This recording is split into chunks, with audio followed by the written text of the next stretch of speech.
Welcome, welcome, welcome. Today is Saturday, and this is a new edition of From the Desk of Dr. Ron.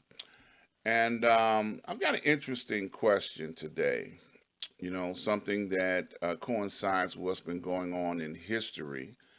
The question of justice. First thing I want to do is give a shout out to all the people that uh, help make it possible for us to do what we do here at the Ask Dr. Ron show. I appreciate them, all those that tune in and support what we do here. I also want to give a shout out to all of the healthcare professionals that help keep our loved ones alive. And a shout out to all of our spiritual leaders, the ones that help make it possible for us to understand what God is doing in this day and time. And a special shout out to Dr. Hunt, who is my spiritual mentor. He keeps me, fueled up and encouraged. Well, the question today is justice. And I want to celebrate and shout out the new woman that happens to be, African American descent. And she's going to be the first black African American of descent Supreme Court Justice. And they have been celebrating her on this week. And it's a historical event, and most of the things that people have been saying about this event is they're excited, and it has never happened before, and it's a good opportunity for diversity on the Supreme Court. And of course, the good old boys rejected it and objected and had problems with an African American descent lady coming onto the Supreme Court justice because they feel like this is just an atrocity in history. But I'm excited that she's there, and I want to celebrate her along with everybody else. I'm excited about her being on the Supreme Court. It's a beautiful thing. But I want to address the question of justice. Um, Justice in the United States has been out of balance. It's been out of balance for a very long time, and it's not in balance. Just because we got a African American descent female on the Supreme Court, we still out of whack. The federal government does not look at African Americans as though we are entitled to any type of justice in this country. And they continue to look at us in that way. The states that make up the United States, they don't look at the African Americans and the black people of color and brown skin as though we are entitled to any type of justice. According to most police departments, you're guilty because you're black. And that's what the reality of justice in this country looks like for people of color and brown skin, and even of other nationalities, that have different shades of color. They don't get a fair shake just being looked at. The last president we had, number 45, he made it open season on all, Mexicans. Okay, so it's like if you were a Mexican, oh, go after and get them, beat them up.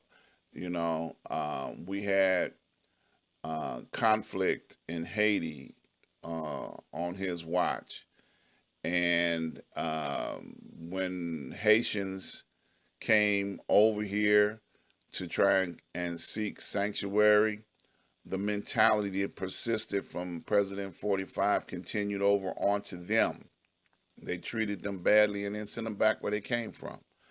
And of course, in the world today, there's war going on. Russia is trying to attack sovereign nations and claim them as its own. and yet there America opens up arms, welcomes them into this country. Well, we've got people in this country that don't receive the welcome that they are receiving, and it's not just. Okay, I wanted to give a definition that I ran across in the King James Version of the Bible. In Psalms 82:3, it says, "Defend the poor and fatherless, do justice to the afflicted and needy." And that to me was something that was a definition that said that there are some people that are afflicted, fatherless, and they need treated justly. I've reached out, and it's been my battle cry for a while, that we need to change the way that government looks at us, people of color, and to give us an opportunity to be treated according to the Constitution, that says that people that are considered United States citizens are entitled to certain rights. And I know a lot of times people, they like to quote the 14th Amendment, which was established in 1868. The United States Constitution under the 14th Amendment guaranteed equal protection of the law to all people in the United States. I say they need to revisit this amendment to allow all people of color to get not just protection, but justice as well. Because we don't get protection or justice.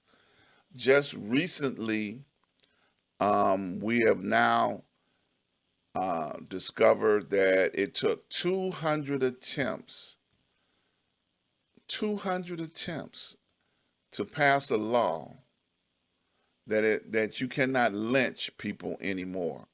So they refuse to allow lynching to be against the law and to be a hate crime. So now, because of Bobby Rush, we do have that law in place. The current president has signed it, and we do now have that as a federal hate crime. So that should slow down some of the hate crimes that exist around certain nationalities that love to do sport by chasing down black people. And unfortunately, those people are law enforcement. They love chasing down black people and making them guilty of a crime that they may not have anything to do with, because they're guilty just by the color of their skin. When you say justice in America, there was an organization that used to have a saying that said, "Guilty while being black while driving." Driving and being black, you're guilty. Walking while being black, you're guilty. So, we need to change the mentality of people looking at us and the color of our skin.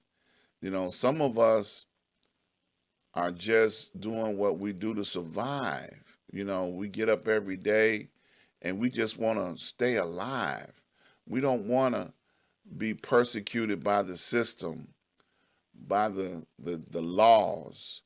There's a reason why the image of justice is the scale, and it's blind. The image of scale is the woman that's holding the scale, and she's blind, because justice is supposed to be blind, but they don't live up to that. They tip the scale of justice to make people of color guilty all the time. Well, what can we do about these things? Well, let's throw a couple of things out there. The first thing that I would suggest that we do, we need to rebalance the scale. And I believe that if we start with justice reform on a federal level, then we can mandate it to trickle down to the state level. As many states that there are thousands of law enforcement agencies out there with different training, different agendas, different ideologies on how to enforce justice.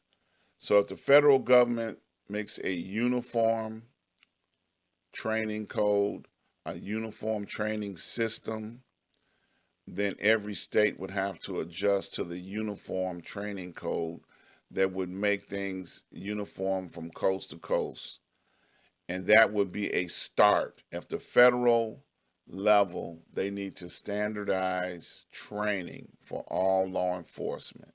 And it's not a hard thing to do because the United States and their militaries, they train police officers, MPs, CBs all the time. So if they would take that uniform training and apply it uniformly from coast to coast, then you would have a chance to bring balance back to the law enforcement.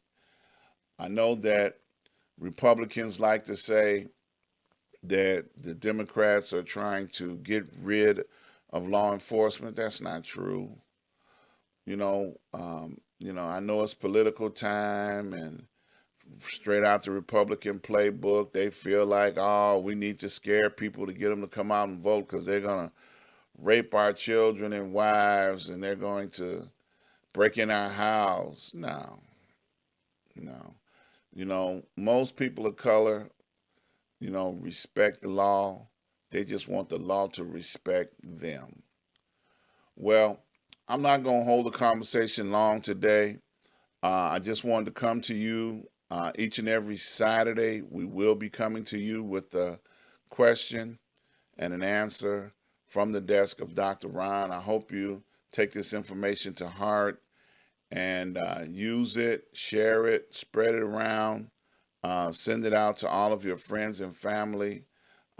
We come to you 3 or 4 times a week, and we just want to try and encourage people today. Justice, is the question of the day. Once again, shout out to the Supreme Court Justice that has just been appointed the first black female to ever sit on the Supreme Court. And to her and her family, I know they're proud and they're celebrating. And I look forward to her bringing a different mindset to the Supreme Court that they might not have thought about, because this young lady can bring that mindset to the Supreme Court. So it's well overdue, and shout out to her and her family once again.